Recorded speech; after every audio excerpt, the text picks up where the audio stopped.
दौद, दौद ज़बान की करवट और ऊपर की दाढ़ों की जड़।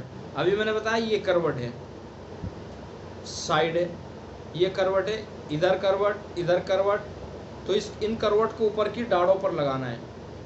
और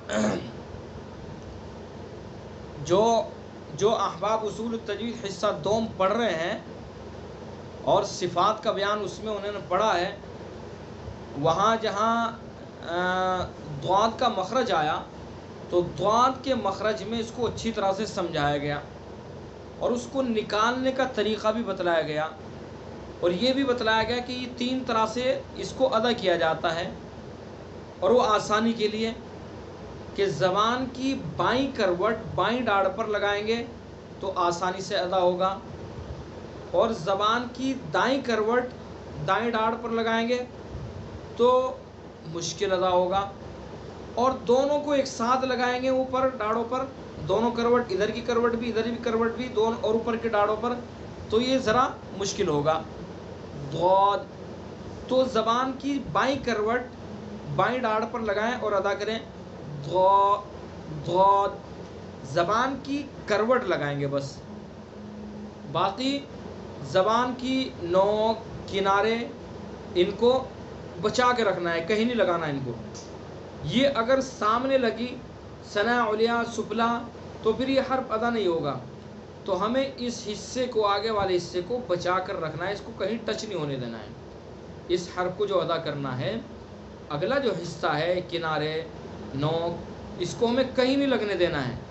बस ये साइड जो है, साइड, इसको दाढ़ों पर लगाएंगे सिर्फ। दौद, दौद। अगर जो ज़बान की नोक के किनारे सना सुबला पर लग जाएंगे तो फिर इसके अंदर जा की आवाज़ आ जाएगी, ज़्वाद, ज़्वाद बन जाएगा, फिर ज़्वाद, ठीक है। और अगर सना उलिया की जड़ पर नोक लग गई तो फिर द्वाद की आवाज़ आ जाएगी, द्वाद।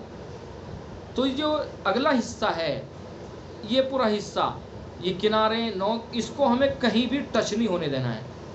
एहतियात से इस तरह से अदा करना है कि इसको कहीं भी लगने नहीं देना है। द्वाद, तो ज़बान की बाईं करवट बाईं दाढ़ पर लगाएं, द्वाद, द्वाद, द्वाद, द्वाद। और दाएं द्वाद, इधर थोड़ा मुश्किल होता है इधर से अदा करने में, दाईं तरफ से द्वाद, द्वाद। और दोनों तरफ को, दोनों करवटें ऊपर लगाएंगे तो और मुश्किल होगा, द्वाद, द्वाद। लेकिन पूरा हर्फ इसके अंदर जो खूबसूरती पैदा होगी उसी वक्त होगी जबकि दोनों तरफ से निकालेंगे, द्वाद, द्वाद, ठीक है।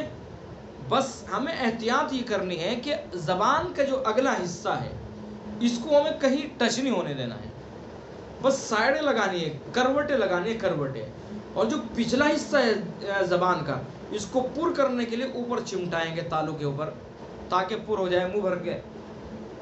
धौद, धौद, धौद, अध, अध, अध, अध, ठीक है। खूब मश्क कीजिए, इसकी मश्क करेंगे तो ये हर्फ अदा हो जाएगा। खैर, दौद का ये मखरज हुआ। इशाअतुल क़िराअत यूट्यूब चैनल को सब्सक्राइब करें और बेल आइकन के बटन को क्लिक कर लें।